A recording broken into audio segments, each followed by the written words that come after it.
And welcome again to the Expressway. I am Charles. Show me the way here with the BT Express, Billy Taylor, and you're listening and watching us live on NFLAmedia.com. That's NFLalumnimedia.com, where you can catch all our NFL brethren and their podcasts talking about anything and everything about professional sports, albeit whether it's the Tennessee Titans or the Buffalo Bills. You can always catch any and every NFL alumni on NFLAmedia.com. We are happy to be here again. If you're a Jets fan, if you're a Giants fan like Billy and I, it's a sad day in Giantsville because we didn't look too great. Obviously, Tyrod Taylor got hurt, went down, and DeVito, the New Jersey. Hopefully, when he came in the game, I was thinking he was going to be the New Jersey savior, the next coming of Tom Brady. And all of a sudden, it was a dud because he only threw 2 passes the entire time he was in the game. BT, were you as depressed as I was watching 2 teams just run up and down a field in futility? 24 punts in the entire game. The Jets didn't convert a 3rd down until the 4th quarter when they actually came back and won the game.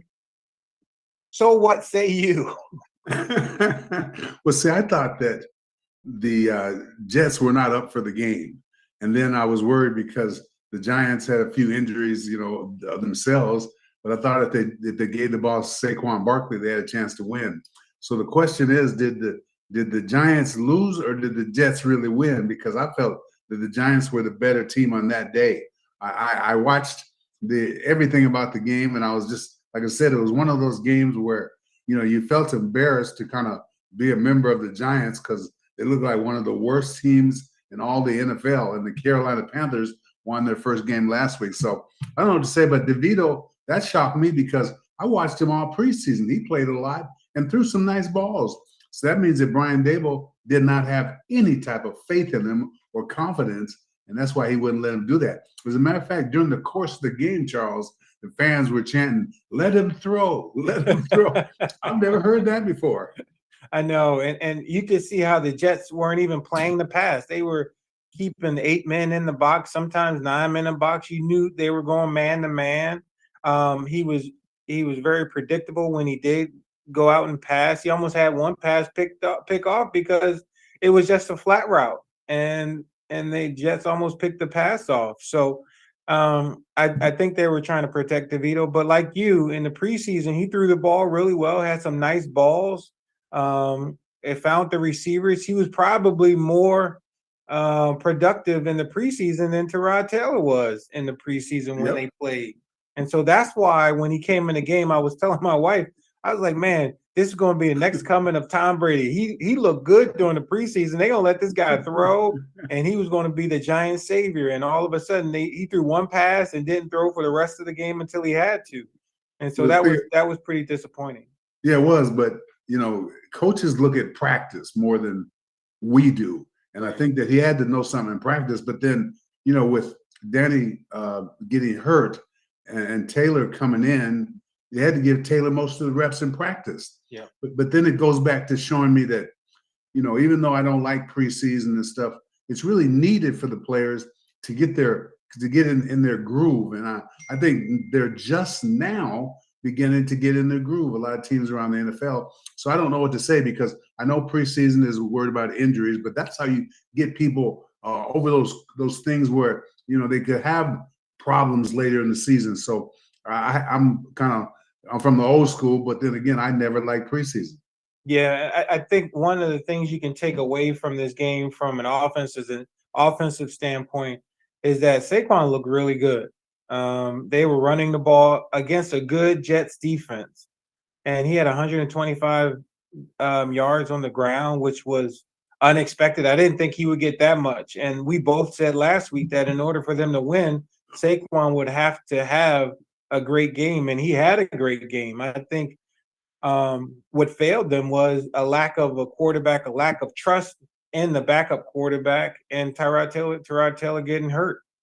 But offensively, they did what they had to do. I still don't. And I still can't get it. I don't see too many deep balls being thrown. Well, see, that kind of makes me mad because that's from the old school too. You throw the deep ball, it stretches the defense. It makes them wonder what's happening next. And I don't understand why you wouldn't do something like that. But so Brian Dable, I think he's, it's losing affects him. It affects every single coach because that's your livelihood. But some of the mistakes that he made during the game, it is kind of giving me a little confusion here. But I just think that, and I'm worried about Saquon because last year he carried the ball 35 times, and the next game he wasn't very good. This time he carried the ball 36 times, and hasn't been anybody since 2017 who carried the ball that much. You're talking 5 or 6 years since somebody carried the ball that much.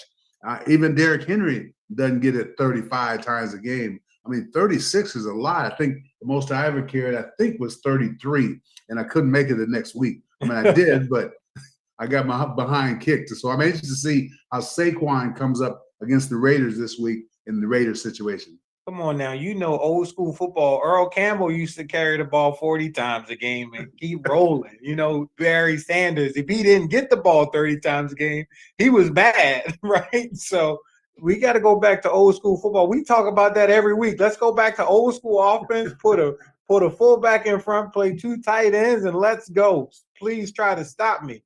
And we see a weekend, and we got a lot of teams are doing that. And you know what else is surprising? I don't want to get sidetracked on just how we should go back and revisit old school football.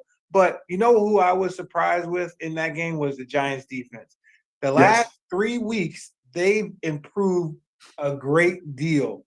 Can you contribute? What are you contributing to the improvement to that defense? Because when they first started out, we were like, man, they need a total overhaul. Well, Coach Wick has really surprised me because they say he blitzes more than any other defensive coordinator in the league. Now, before, Charles, they were talking about Kayvon Thibodeau. Mm-hmm. And before I go on about him, what did they say about him during the course of the week before this game? Yeah, he was underperforming.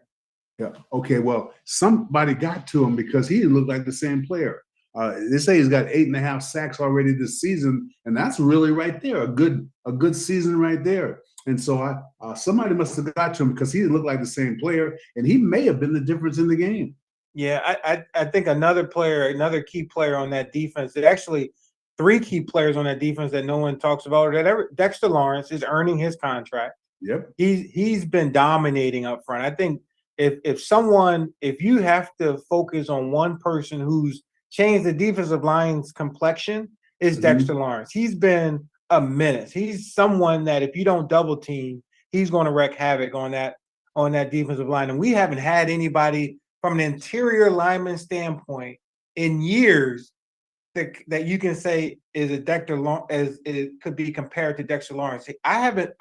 For the past 20 years, we had great defensive linemen, but we haven't had a D tackle as dominant as Dexter Lawrence has been the last 3 weeks of the game. The second guy who's been a key factor in all of this turnaround is Okereke. You're hearing his name more than ever the last 3 weeks, and you have to you wonder what happened. What type of scheme are they running to now make him more of a presence on that defense? And third, someone I wouldn't have even thought about, but the rookie DB. Yep. He's been up to the challenge. He's been guarding. Adoree Jackson came back last week, and that may have been to his detriment because he was the one guarding the top receiver every week, week in and week out. And he took on a challenge, and every week he has been getting better. So kudos to the defensive backs coach Henderson. He's been doing a great job with those young boys, and hopefully they can continue to improve. Well, I'm kind of shocked because I thought that they, would not improve upon themselves. But even Jason Pinnock, the safety, I thought has really showed his game, and he's a young kid. I love Deonte Banks, the number 1 draft choice, because he's putting the Giants deep in a position where they can play 10 on 11. They can take a receiver out of the game and let him take care of it. And that's exactly what great defenses do. I like the play of everybody on defense, even Xavier McDaniel is playing a little better. I just think that if they had any kind of offense, they would have a better record now. The problem is they say Danny Jones is going to come back this week. They say he could have come back last Sunday. But I just think that Taylor did a decent job, but DeVito just really hurt my feelings because they didn't trust him, and I thought all the work that he did in the summertime, he should be trusted. But I just hope they don't wear down Saquon Barkley because he's the bread and butter of the team. But Darren Waller was out, the tight end, and then they had to bring another tight end in to Bellinger. Yeah, Bellinger. they only had one tight end. They played with one tight end the entire game. That's incredible. They may be calling you to play fullback, because I've seen, Charles, I watched a lot of games. I've seen more fullbacks now in the last couple of weeks, catching the ball, blocking than I've ever seen probably in 3 or 4 years. So maybe they're coming back to that old school football because every team that doesn't do well, they got to learn to turn things around. Look at the Giants. They ran the ball a lot last week because they didn't throw the ball. So maybe they needed to run the ball to keep the defense well rested and do all those things. Absolutely. And if you think about it, the reason why you go into run and shoot style offense is spread offense is to put more points on the board. But if you look at the points every week, it's the same as they were if you were in a regular offense. You're not scoring every play. At least you're able to control the ball. You don't make too many mistakes. And if you have a decent defense, you're playing to your defense. You're playing field position football, and you're giving your team a chance to win. I think one of the key points, and we'll turn to the Jets and see what the situation is with the Jets after this, but the key thing is I think the Giants don't have a tremendous amount of talent. They don't have a lot of depth. And you can see that just like last year, one play can make a big difference and a win or loss. And that's what's happening with the Giants. They've been in games, but one play, one mistake is the difference between a W and an L.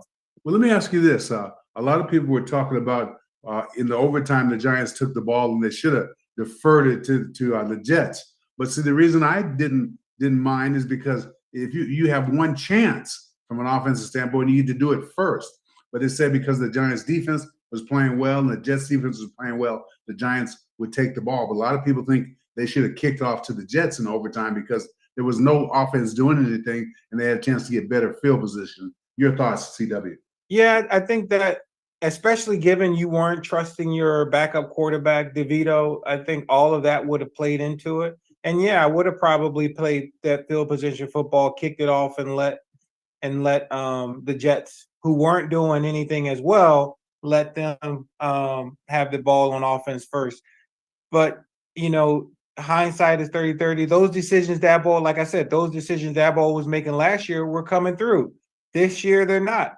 The margin of error when you don't have a great team across the board is very small, and you're inches away from a win and a loss. And I think that's what's impacted Giants this year is that the last year's decisions were positive, where this year's decisions are negative, and it's having a bad effect on Daboll. But you're listening to The Expressway with Charles Show Me the Way here with the BT Express, Billy Taylor on NFLalumnimedia.com or NFLamedia.com. We just finished one quarter. We will be back to kind of give you our impression of what the Jets look like for the next week and if they can make the playoffs, as well as a lot of news going around the NFL, a lot of free agent stuff, a lot of trades yesterday. Leonard Williams got traded. We'll get back to you and talk about all of that stuff and more in a moment.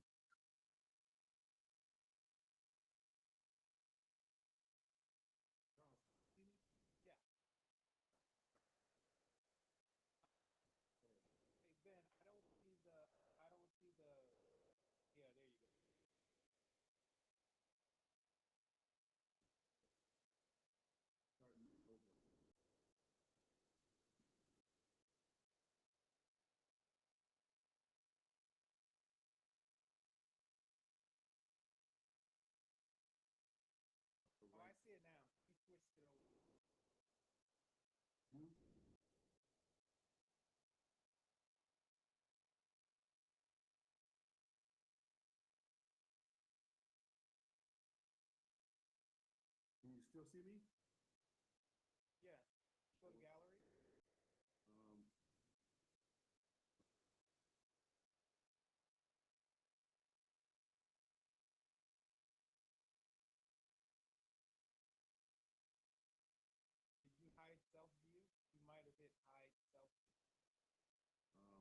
touch anything. All I was trying to do is tweak it all just so I can hear Ben better. But not. Go ahead.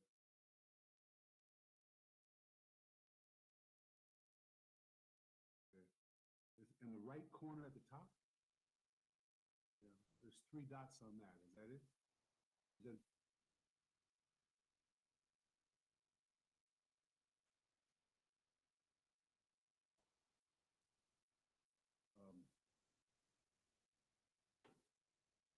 okay, it doesn't drop down.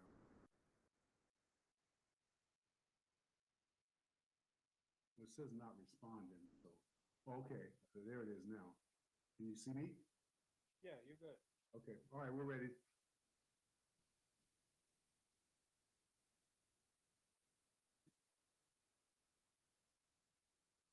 And welcome back to the Expressway. I'm Charles. Show me the way here with the BT Express Billy Taylor. We just finished talking about breaking down the Giants side of the Jets-Giants football game. Now we're going to briefly touch on the Jets side of the ball. Billy, the Jets offense, this was probably the worst that offensive look for 3 quarters that I've seen the offense look in a long time. It wasn't until the 4th quarter that they started looking like a team that was halfway competent on offense. Defense was solid. They made plays, and they made plays when they had to. And I think it's like a total role reversal of seasons, because this is the type of season the Giants had last year, right? They won games like this last year, whereas now they're losing games. And I think if the Jets can just hold on and win four more games, they may actually make the playoffs. Well, see, the thing that I've liked is, and from the very beginning, their defense is outstanding. I mean, they really are. They played at the ball. They got a lot of people hustling to the ball, and they got cornerbacks like Sauce, who can shut people out like that. I just don't know about the offense, because if you think about it, they didn't try. They were almost like the Giants and DeVito. They didn't try nothing for 3 quarters. I mean, you think about it. Zach Wilson, in the beginning of the game, he didn't look good. And I couldn't understand, because if you're going back to old school and you're running the ball and you're controlling the line of scrimmage, that opens up the play action. But play action don't work if you don't run the ball. So I thought that it was a very good effort by both defenses. Just the Jets, they seem like they're talented, and it seems like they should have won the game. But I thought the Giants messed up on their chances. But I just don't think that the Jets offense is any good. But the thing about it, and you're looking at it too, Aaron Rodgers may come back in 4 or 5 weeks. He said he's off of crutches. He's off of the boot. He's thrown off his back foot. So, this would be the first time in the history that somebody's come back this early. I think he can do it, because modern technology in sports medicine is way above everybody. Yeah, I don't know if he should come back until actually first of the year, given the Jets' offensive line is terrible. Zach Wilson was getting killed by the Giants defense. Dexter Lawrence was in his lap all the time. It's a wonder he didn't go out the game hurt as hard as he was hit throughout the entire game. And obviously, you're relying on Breece Hall. You talk about running the ball 30 times a game. They're probably going to have to give Breece Hall that many carries just so that they can stay in games. I think Dalvin Cook is upset because they're not utilizing him the way he thinks. He requested a trade. He wanted to be traded to a different team. Obviously, they didn't do that. But I don't see how you cannot give Breece Hall the majority of the carries from here on out, because he's your only productive running back that you have outside of anybody. Well, see, the only thing that I concern myself with, and there's 2 ways to look at it. First, he had major knee surgery on his knee. He came back, probably the way they're doing it now, they're coming back sooner. But I think you should allow him to even acclimate himself to the game. That's why if you put Darren Cook in, a lot of people say, well, Darren Cook is not as good. He probably is not, but he's beginning to run better because he has more confidence in the offense, knows the offense. I think you ought to go to the ground game until Wilson, and then it's almost like, if you remember Tim Tebow when he went to the Denver Broncos. They played Pittsburgh. Pittsburgh put 8 and 9 people in the box, so he was able to throw the one-on-one coverage. And I think the Jets had a lot of people in one-on-one situations. They just rely on the receiver Wilson too much, and I hope that he can last because he had a couple hospital balls that possibly could have put him out. Yeah, you're absolutely right, but they need him. They need him on the field because he's probably their only dynamic receiver. Yep. That really is their playmaker. He takes the top off the defense. He's a deep threat. Great hands. He's a threat that can make big plays on short part. He's your Jerry Rice, and that's what they need is a guy that can run a slant, can take a slant for 80 yards, and can take the top off and go deep. You can't cover him making catches over DBs all over the place. So I think the one problem Zach Wilson had, and maybe it's a credit to the Giants defense, he didn't target Garrett Wilson enough in the Giants game. He didn't get the ball thrown his way enough, and maybe that's a credit to the defense, the Giants defense. They didn't give him a chance. They were probably double teaming him, but I doubt it. I doubt there were a lot of double teams. I just don't think Zach Wilson either had enough time or looked at him enough to give him a chance to catch the ball. We talked about Dexter Lawrence. They say he had something like 18 or 19 quarterback pressures, and that really kind of upsets the rhythm of a quarterback. But see, I still think that if the Jets have more potential to run the ball and set up the play action than most teams in that situation. I think they need to go fully old-time football because their defense is great, play the percentages. If you have 3rd and long, let them throw the ball away and come back and punt the ball and play the percentages. I think a lot of teams don't do that. And so I think the Jets have a chance. And if they win, as you say, 4 or 5 more games and they're up to 9 wins, because they're already at 4, which I didn't know if they would have at all, they can think about the possibility of Aaron coming back. Because if Aaron comes back, I don't think he'll come back unless he's 100%. I really don't think so. And if he does, it's his problem. But say he gets close to 100%, that means they got a chance they could beat anybody because they've played some great teams already and held them to low points. They almost beat Kansas City. So I think as time goes by, we're going to see if the Jets continue to improve, at least from a defensive standpoint, from week to week. Absolutely. And another big story in New York land is Giants trading Leonard Williams. And obviously I wasn't a big fan. I mean, he was doing okay, but I don't think he was as dominant as we all expected him, given the amount of money that he got on his last contract.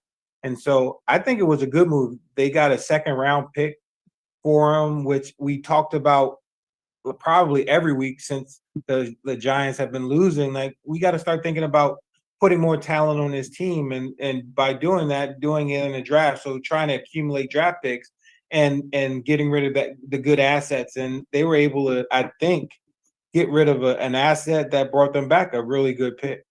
And I thought that it's really going to help their salary situation because he was upwards of 16, 18 million in his contract, and he's going to Seattle with a team that with Geno Smith already has a chance for the playoffs. And I think that he's going to do good there because they need a defensive tackle. I just wanted to see what the Giants are going to do to replace him because the last couple games he's played better than he has in a while. And I think Dexter Lawrence is a big help there because when you have another partner that's getting off on one side, it kind of motivates you to play better on the other side.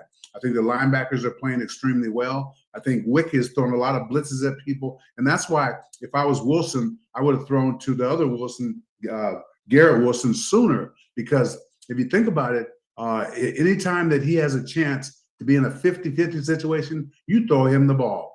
And if you play any kind of zone, which sometimes Wick does, sometimes he doesn't, he mixes it up, and the receivers got to make that choice along with the quarterback very quickly. So I just think that he could have thrown the ball to Wilson more than he did. He could have. I always see if you can dump off, and the quarterback's got to get to the point where the running back is his good friend or the tight end, where if there's a rush, you need to get somebody out of there. Yeah, and then another big story is our boy, a New York Giant fan favorite, Antonio Pierce is the new head coach. Overnight, became a new head coach of the Las Vegas Raiders. That is a surprise. Antonio Pierce went from defensive coordinator at Arizona State to linebackers coach for the Raiders. Now he's the head coach. I mean, what is going on? Are you surprised that they fired the head coach for the Raiders? Well, yes, I am, because I thought him being a product of Bill Belichick, that may help him. But you can't use Belichick on the sideline. There's only one Bill Belichick. The thing about it, he brought in Jimmy G from the 49ers. Jimmy D looks terrible. He should have kept Derek Carr, because Derek Carr had the relationship with the receiver from Green Bay. Now the receiver from Green Bay, he's mad. I mean, he wants to be traded because of the way they're doing things. I think Josh McDaniel has shown me that he does not know what he's doing as a head coach of an NFL team. You wonder about these other young coaches that are out there, why they don't get a chance. Because of the Josh McDaniels. This is his second opportunity that he's failed. He need to go back crying to Belichick and maybe be the special team coach or something. He's not head coach material. Yeah, it doesn't look good. That's two chances. A lot of coaches, we spoke about that or ad nauseum, that a lot of coaches only get one chances. And him, Nathaniel Hackett, got two chances. Nathaniel Hackett got three chances to screw up. He got one chance, so he got two chances. And so a lot of these other coaches don't even get two chances. And so I think that's a problem. I think you got to give some of these coaches a chance.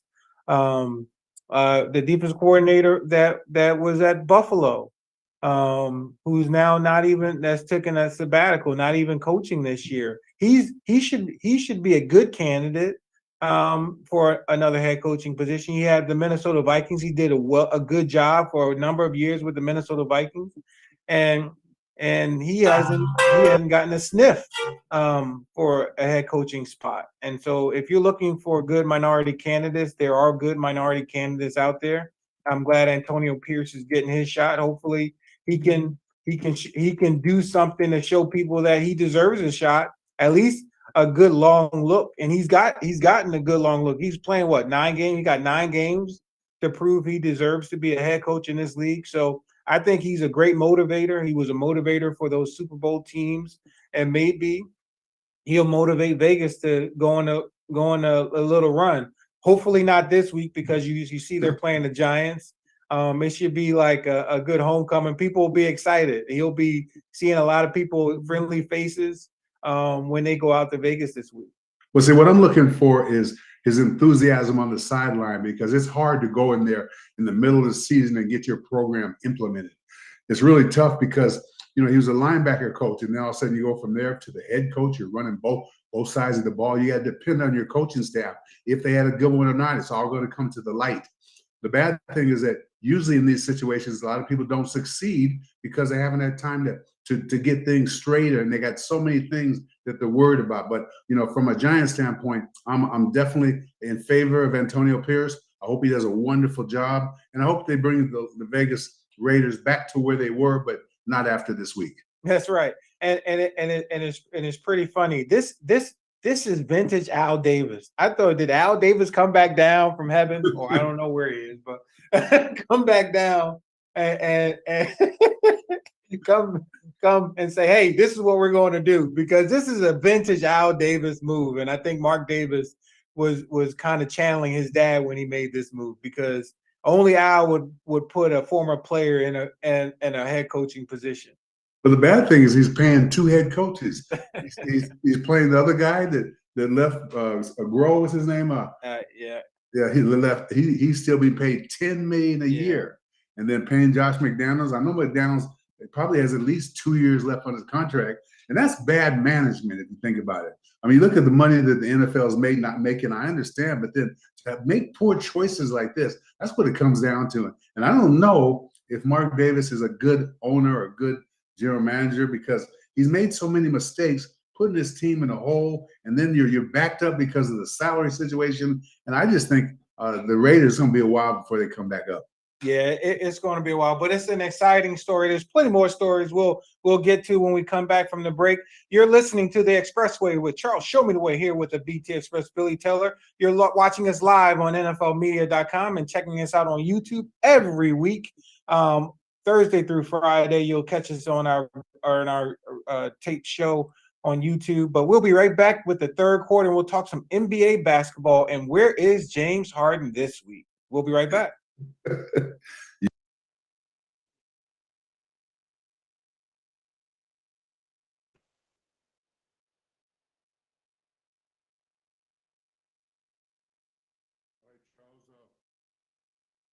Whatever you want to do. I'm in the NBA. You come anywhere, and I'll just follow you. Okay. The Knicks beat Cleveland. I went to talk about the guy, Wambi or whatever his name is, from San Antonio Spurs. They beat the Suns last night. Wambanaya.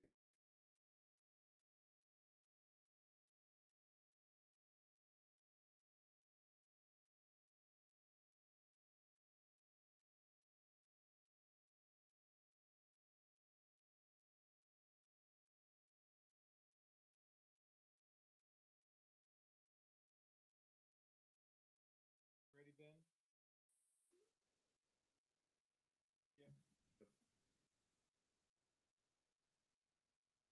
And welcome back to the Expressway. You're listening to Charles Show Me the Way here with the BT Express, Billy Taylor, and you're watching us live on NFLmedia.com or NFLAmedia.com. Check us out. Check our brethren out on NFLAmedia.com. We got a lot of different podcasts. If you're not feeling the Giants or Jets and you want to feel the Dallas Cowboys, the Philadelphia Eagles, or even the Buffalo Bills, check out NFLAmedia.com and check out one of our brethren's podcasts. But we are here live every Wednesday from 10:30 to 11:30, or you can check us out on recording on YouTube, or just come to NFL Alumni Media and just pull up our broadcast, our podcast there as well. We just finished first two quarters talking about the Jets, Giants, and all things NFL.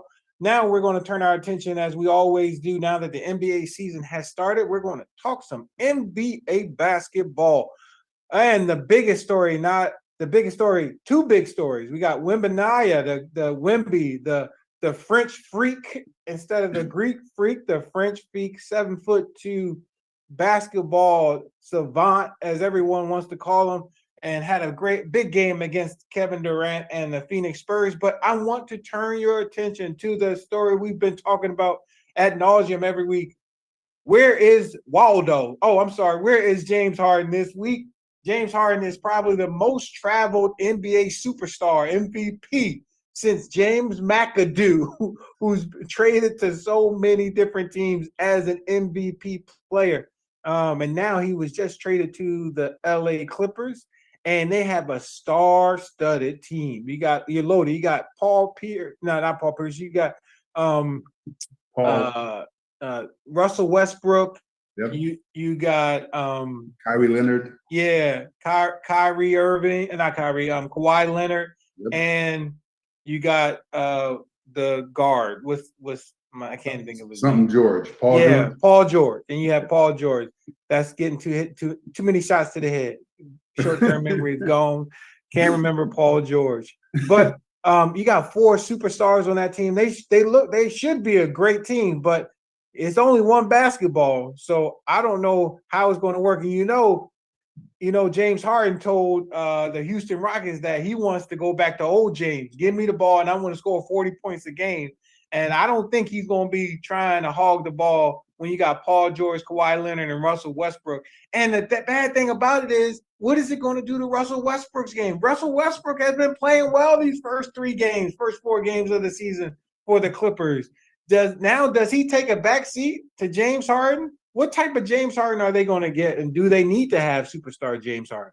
Now, I've been checking James out from the moment he went to Oklahoma State till he went to Houston, till he went to Brooklyn, till he went to Philadelphia, and now the LA Clippers. I don't remember anybody except for McAdoo doing that kind of stuff.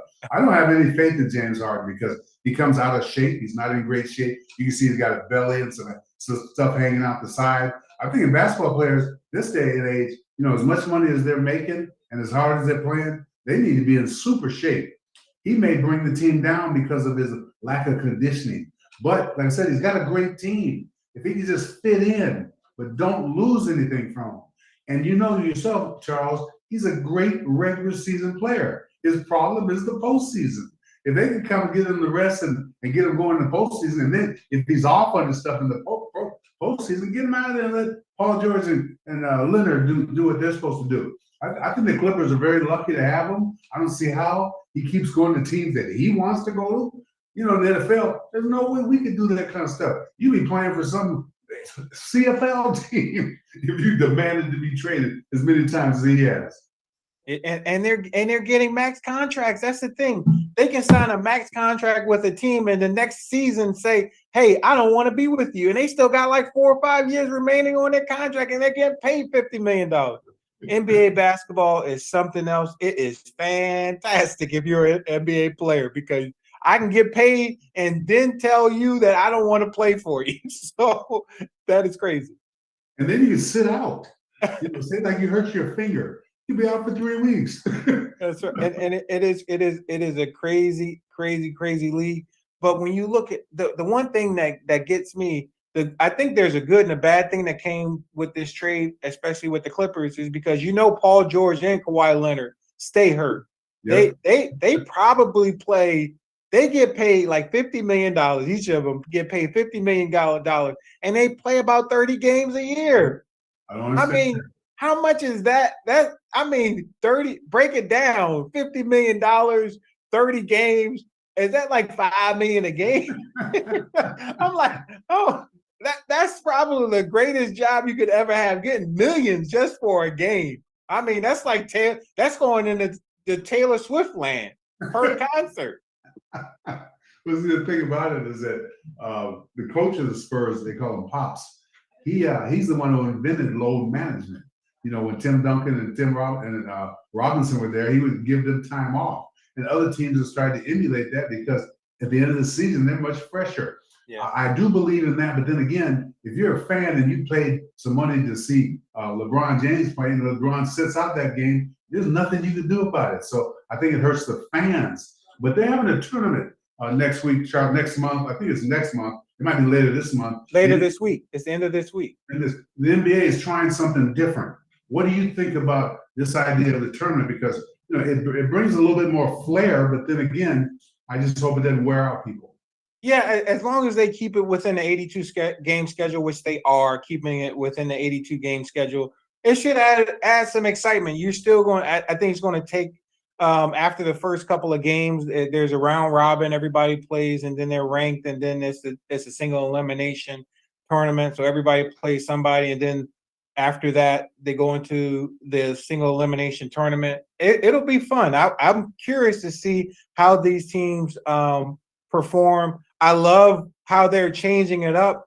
Have you seen the floors that they kind of designed for the tournament? They look pretty good. Some look better than others, but they look pretty good. And so when you turn on the game, at least you're going to know that this is part of the end season tournament, and you're going to see a different game. Like I said, the jerseys, the uniforms are going to be different. So I'm excited to see. People thought the play-in tournament was going to be a dud, and it became something that everybody watches now. So hopefully this is something that people watch. I don't think people will watch it until it gets to the elimination part of the tournament, like intensely. But you got some good matchups, i.e. last night with Wemby and Kevin Durant. That was a great matchup. I turned it off. Obviously, it was a West Coast game. I caught the highlights because they were getting blown out by 20. Wemby didn't look dominant. He didn't look good. I saw one block shot. He wasn't doing very much. And he looked so frail out there, right? I'm like, you see Joker. Oh, did you see the kind of tit for tat between Joker and Wemby? So Joker of all people says, I think he puts on Instagram or X, he says, you need to gain some weight. And I think Wemby texted him back, you need to lose some weight. See, Wemby is a professional already. He didn't come out of college with no background. He played in professional ball in France, where they said the level of play is really high. I like the way he acts, and he's 7'5". He's taller than Robinson of San Antonio and Tim Duncan. He might be one of the tallest two players in the league. There's one that plays for another team who went to BYU. You hurt his knee last year. He's about 7'4.5". But that big, I just think that the way that Papa's going to bring him along, he is going to be a star because all he needs is a little bit of weight. He can shoot the three as good as anybody. That's right. And I think big people are shooting the three now. If you have a big man that can't shoot the three, I think it hurts your team. Yeah, I mean, he's playing. He's not even. I don't even think he's playing power forward. He's playing like a small forward because he's so small. We were just talking before the show. I was saying, what is he going to do against a Joker or an Embiid? Because Embiid, when he's going to be licking his chops, is like, you, dude, stay as far away from me as possible because if I see you, I'm going to try to go right through you and put you through the stanchion. He's so small. So I'm a little afraid for him to go against those big centers. Luckily, there aren't a lot of big centers in the league anymore, so he doesn't have to worry about it. But that matchup between Joker and Embiid, the two best centers in the league, going up against a small, frail 7'5" power forward, small forward, whatever you want to call him, it's going to be a show like last night going against Kevin Durant. And Kevin Durant still schooled him. He couldn't keep up with Kevin Durant especially with some of the highlights I saw, he couldn't keep up with Kevin Durant in that game. And so he still has a long way to go, but no question he's going to be a superstar in this league. Well, I definitely think so. There might be a little prejudice because, I went to school in San Antonio. My dad and mom had season tickets to the Spurs when I was in high school. And I have one of my good buddies lives down there. He was telling me all the things that are happening. I do agree he needs to lift some weights, but he's stronger than you think. He really is. And at 7'5", being able to shoot the jumper, the way he handles the ball like a guard, I don't see nobody like that. They say he may be better than LeBron James when he came in. I don't know about that because we only played a few games in the season, but the more people play, and if he stays healthy, even this year, he's going to do something for the Spurs because, like I said, the way that he has a game, he's not dependent on a low post game. He's dependent on whatever he has. I love his game because, he's not playing as well as he possibly can play yet because he's still acclimated to the Spurs. But I just remember, Charles, we're going to talk about this in a few weeks, and we're going to see, what the answer is because everything comes to light. But is he getting too overhyped? I mean, LeBron was overhyped. He had him on the cover of Sports Illustrated talking about the chosen one, and he lived up to the hype. That's the thing I like. He lived up to the hype. I think Gwambi will live up to the hype. I do because I watched him practice. He has great practice habits. He has a great work ethic. For someone 19 has been a pro for a couple of years, and this is his first year in the NBA, he's shown me already more than I thought he would, and probably because I studied him a little bit more because he's from San Antonio, Texas. But I still think if he performs close to his capabilities, the Spurs are going to be a better team. Yeah, and as we close out this segment, one question from Western Conference and Eastern Conference. Give me your top three teams of Western Conference and Eastern Conference. I'm going with Phoenix, and I'm going with the Lakers, and I'm going with I don't know if I should go with Golden State or not, but I'm going with Denver in the top three. And in the East, I'm going with I'm going to have to say that Philadelphia could be in it, definitely Milwaukee, and possibly I think I don't have a really third one, but Boston. Well, you're right, Boston, because they got the guy that was the number one draft choice to the Knicks. He's 7'3", shooting the ball outside. So right. It's going to be great. Give me your three. Yeah. So from the West, obviously Denver. They are still undefeated. I would put Phoenix, but Phoenix, they don't have a bench. So they're a little skeptical. LA, I think LA and Golden State are about even. I think Golden State doesn't have the size to keep up with a lot of the good teams. So there are four teams in the West. I think it's a toss up between LA and Golden State. And as far as the Eastern Conference is concerned, obviously you got to go with Milwaukee because of what they did in the offseason and gotten Drew Holiday. You got Boston with Drew Holiday, but you got Damian Lillard with Milwaukee, and they show what they can do against Philly the first game of the season. And Philly, Tyrese Maxey is yes. coming on to be a superstar. He should probably, if he continues averaging 30-something points a game, he is lined up if he can keep it going. It's only been 4 games, but if he can keep it going, he's lined up to be an all-star this year. And that's your dynamic duo, Joel Embiid and Tyrese Maxey. So you got 3 good, legitimate teams in the East that have a chance Yeah, to come out. before you go to break, Damon and Giannis, that's one of the best twosome I've seen in a long time. And I know it's too early to anoint somebody as a champion, but if everything stays cool, they're gonna be right in it. Yeah, I'm putting Damian Lillard in that James Harden category because he hasn't been in too many playoffs in Portland, and so when it gets crunch time, I know Giannis can do it, but I don't know if Damian Lillard will be able to do it. And they lost to the Washington Wizards by like 20 points. They didn't show up one week, and they should actually be able to beat all these teams just by showing up, given the ability that they have. So I'm a little skeptical, but we'll see, and I can't wait to talk about it in the weeks ahead. But you're listening to The Expressway with Charles Show Me the Way and the BT Express Billy Taylor. You're watching us live on NFLAmedia.com. Check us out each and every week on Wednesday at 10:30, 11:30. We'll be right back to wrap things up with our this week's NFL Week 9 picks and let you know who's in the lead so far. We'll be right back in a minute.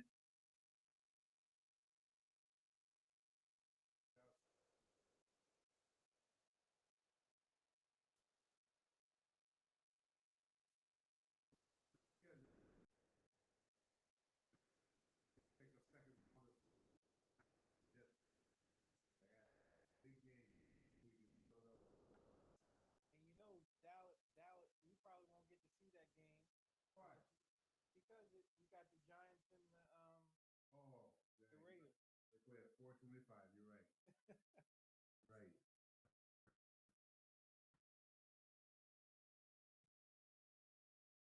And that's a better game. That's sad. I don't even want to watch the Giants Vegas game. I want to watch the Cowboys Eagles game.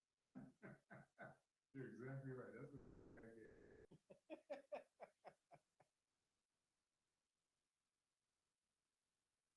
All right, Ben, whenever you're ready.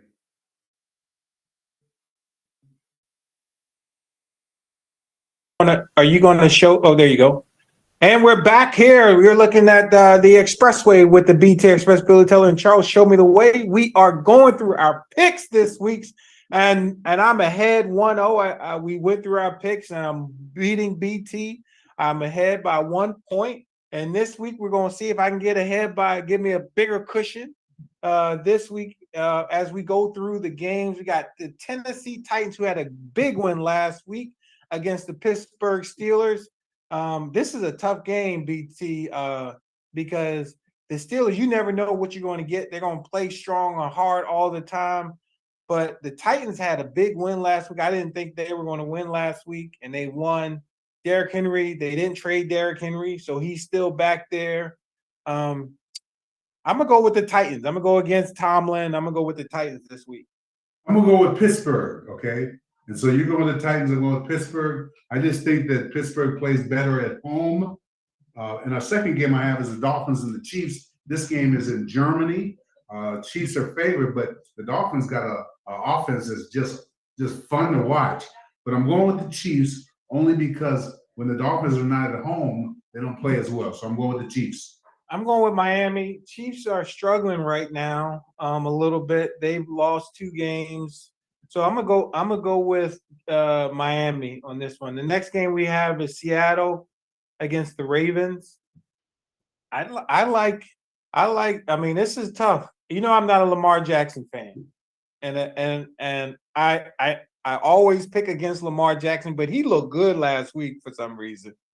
I don't know if he's up and down, but he's sucking me in. I'm gonna try to go with the Ravens. I'm gonna go to Ravens to beat Seattle this week since they're in Baltimore.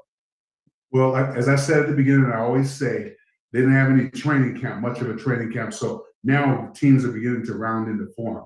The Ravens are rounding into form. Their quarterback looks good throwing the ball. They got some good receivers. Odell Beckham is a bust. I mean, he's stealing money. That's because, you know, he's hurt worse than people thought he was. But I'm going with the Ravens also because I think they're playing extremely well. Let's go with the Vikings and Atlanta. So next game on the video board or is the Cardinals and the Browns? Okay, the Cardinals and the Browns. Yep. I don't like the Cardinals at all, but they're starting a little quarterback this week. He's been out all season. The Browns, the defense is playing extremely well. I'm going with the Browns in a no-brainer. Yeah, I'm going with the Browns. Kyler Murray is coming back. I'm curious to see if he's upset. They got rid of Dobbs. How about that? Cardinals traded their best asset for a 6th or 7th round pick. The Giants couldn't have gotten Dobbs because they need a backup quarterback. Why not try to go after Dobbs if he's only going to require a 6th or 7th round pick? That's not a bad trade for a quarterback that has actually shown to be pretty good. And I don't know what other people are seeing, but Minnesota picked up Dobbs, which is a good move for them. Maybe he's on a better team, and maybe he will kind of even shine even more given that he's on a better team. The next game is the Buccaneers and the Texans. You know, I'm a Baker Mayfield fan, and I always like to choose the Bucs. But you know, DeMeco Ryans is I'm loving the back the old school football with a fullback. So I'm always going to go with the Texans if I can. So I'm gonna roll with the Texans this time. I'm gonna roll with the Texans because they've been on the verge of playing well for a couple of years. And I think even though they had Lovie Smith last year, I thought they progressed. And I just think the new head coach from the 49ers defensive coordinator is playing extremely well, and the team has confidence in them. So I'm going with the Texans. So both of us are going with the Texans? Yeah. And then we got the Bears and the Saints. We got Ben's hometown team, Chicago Bears versus the New Orleans Saints. I think Justin Fields may be back this week. I'm not sure. I think it's still up in the air, but he may be back this week. If Justin Fields is back this week, the Saints had a big win last week. It surprised me. They actually looked good. David Carr was back. No, actually, David Carr did come back for a little bit of that game. And the Saints look good. They're playing in New Orleans. I'm going to go with New Orleans. I'm going to see if they can go on a run. I'm going to agree with you, go with New Orleans also, because I think their defense is better. And so that's the reason I'm going to do that. Next game. All right, next game, we got the Vikings and the Falcons. We just talked about this. They just lost their game. So you got two rookie quarterbacks. I don't know. I know Dobbs is a astrophysicist or something, or an engineer, space engineer, and he can pick up a lot of things. But it's only been a few days to learn the offense, and they're going to probably throw him in the game. They're playing in Atlanta. It's going to be tough. The Falcons have been one of those fringe teams where they can be up and down. I'm gonna go with Dobbs. I'm gonna ride Dobbs. I'm gonna ride the Dobbs train. I like what he did in Arizona. I'm going with the Vikings. I'm going with Atlanta because their number one draft choice was a running back out of Texas, and he's the reason that their record is positive at this time. They're 4-5 or something like that. I can't remember their exact record, but Atlanta's playing better than they have in a while, and I attribute to that number one draft choice, their running back from Texas. The bad thing is that, the good thing is that when people see this, they're going to realize if you get certain running backs that are superstars, it's going to help your team win. So I'm going with Atlanta. This is the Pity Bowl, the Rams versus the Packers. I don't know who I feel more bad for. Do I feel bad for the Rams or do I feel bad for the Packers? But the Rams have shown some type of lightning in the bottle weeks, and Love hasn't really done anything for me with the Green Bay Packers. I think the Green Bay Packers are going to be looking for a quarterback. They've been fortunate to have a backup quarterback for the past few years now to come in and be the man, and finally it doesn't work. The secret recipe doesn't work anymore because I don't think Love is the guy for them.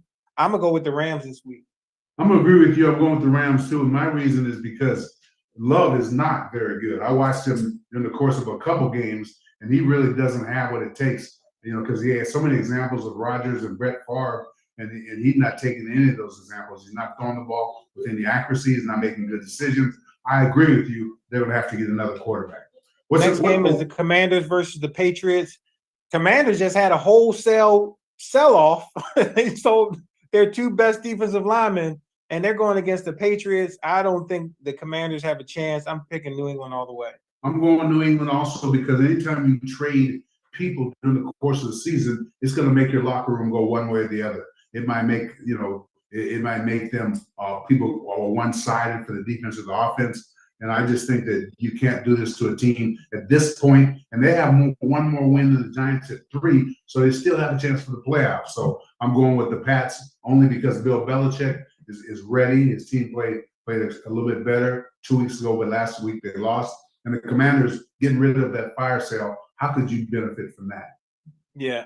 And so Indy and the Panthers, I don't know when Richardson is coming back for Indianapolis. Minshew has actually been playing pretty well. Had a bad game last week, lost to New Orleans. Panthers got a surprise win last week, but it's going. I don't see how Panthers can win too many more games. I'm gonna go with Indianapolis. I'm going to go with Indianapolis also because the Panthers, they say that their young quarterback from Alabama has a chance to be a great quarterback because they say he's got the intangibles, but so far he does not. So I'm going to go with the Colts on that one. You're going with the Colts also? Yep, I'm going with the Colts. Now here's the big game: the Cowboys and the Eagles in Philly. Yep. And this is a tough. So you don't ever want to hop on the Dallas bandwagon, but they've actually been playing really well. Yes. They've been playing really good football, i.e., the second half of last week's game where they were running all over the Rams and they let them come back and score 3 or 4 touchdowns out of nowhere. So that old Jerry Jones curse kind of snuck up on them. I just, for some reason, I just don't know if the Eagles can win this game, even though it's a rivalry. This is one of the all-time rivalries in the NFC East. Cowboys, Eagles. I'm gonna go with the Cowboys. I got a feeling the Eagles are going to lose this game. I'm going to disagree with you and go with the Eagles because a couple of games ago, I was listening to the quarterback of the Eagles, and one of their defensive linemen said that they don't want to play well this time of year. They want everything to get better in December as he come down the stretch for the playoffs. So this is the first game in a while. They've had a tough schedule that they've got to step up and play. And this rivalry against the Cowboys at home is going to bring out the best in them. And we'll see if the Eagles are legitimate. I'm going with the Eagles. You're going with the Cowboys. Yep. And so our final game coming up, Ben. Did we? I think we got one more, Ben, right? No, 2 more. Bills in Cincinnati. We do that. Yeah, Bills in Cincinnati. We got the Giants and the Raiders first. And the Chargers and the Jets. Yep. I like the Giants. I'm gonna go with the Giants. I got to go with the Giants. I don't know if the Raiders have anything left, given that they just fired their coach and general manager, and that's one of those emotional games where they may be way down. So I'm gonna go with the Giants. The thing that scares me is when they got rid of John Gruden a few years back, they started to win with that new coach. Sometimes a new coach can come in and stir up things and make your team to do it in a positive way. The reason I don't think so, and I'm going with the Giants, is because the Raiders have looked bad all season. They got the wrong quarterback. They don't get the ball to their great receiver. And I just think they got problems that may last a long time. So we're both going with the Giants? Yep. And then the Bills and the Bengals. The Bengals have looked really, really good the last few weeks. Yes. Joe Burrow has been as what he's built has been an amazing guy, quarterback back there, superstar quarterback. I'm going with Cincinnati. They're playing in Cincinnati. I'm going with Cincinnati. The bad thing is I agree with you because Cincinnati has played extremely well the last few weeks. And Joe Burrow looks like he's back to 100%. He's not limping. He's taking a chance running the ball. And I think when he's on, Cincinnati's on. And it makes that receiver Chase from LSU look even better. So I just look for be a good game. The Bills have shown me that they've got some problems, but they're playing in Cincinnati. It doesn't matter on the weather. So we're both going with Cincinnati. And then the last game is the Chargers versus the Jets. I can never pick the Chargers as bad as I would want to. And they're playing in New York. They're traveling across the country to come play the Jets in the cold weather. It's not sunny San Diego. It'll be frigid, maybe even raining on Monday night. I'm going with the Jets. I'm going with the Jets because I'm sold on their defense. And if they can get the offense to play the percentages and not throw in the double coverage, don't turn the ball over like you're not supposed to do, I think they got a chance. The Chargers, I don't think they're a great coach. This guy has lost at least 6 games by one point, and that's coaching, I think. So I think it's different. I'm gonna review this real quickly. The Titans, you got the Titans, I got the Pittsburgh Steelers. You got the Dolphins, I got the Chiefs. You have the Vikings, I got the Atlanta.